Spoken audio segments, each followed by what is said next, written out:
Intanto ci stiamo ascoltando un dischetto, giusto per dare un po' di riscaldamento, una chicchetta che hai portato. Di che disco si tratta? Ma allora, questa qui è una raccolta che dovete sapere che è un po' il primo disco che mi sono ritrovato in casa ed è Bimbo Mix. Questo mia mamma me l'aveva regalato, questo deve essere dell'82-83. Ok.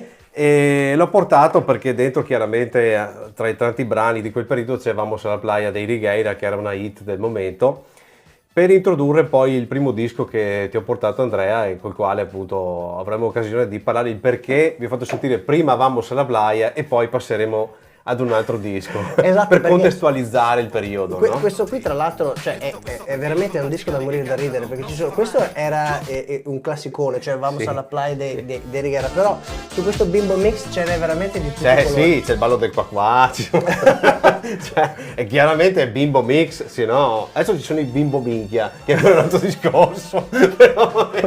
Ok, magari passami la cover che Sì. la condividiamo e... Beh, ma questo ce l'avevano in tanti, anche in cassetta. Può Il essere, CD ancora non c'era. Io Però- ricordo le cassette del Bimbo Mix e anche ricordo i CD.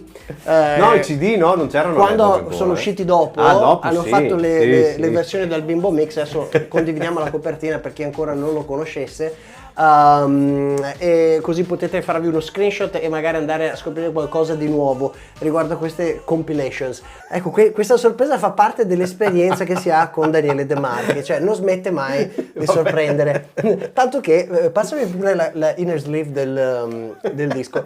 Questa qui vi faccio vedere un pezzo di storia che merita di essere Sì, condiviso, perché questa qui l'hai fatta tu, no? L'hai dipinta tu questa. Sì, i pennarelli sono i miei, sì, all'epoca ero io. Quindi. Ecco, esatto, quindi questa è una simpatica interpretazione di Daniele De Marchi. Sì. Che, come si chiamano come si chiamano? I libri da colorare, quelli Yeah, dei bambini. exactly. Sì, sì, esatto. Ecco, tu hai un po' fatto da Ma hai non so se anticipato- fosse all'epoca l'avessero messa apposta per colorarla, però insomma io così, ho approfittato. Hai fatto benissimo, hai fatto benissimo.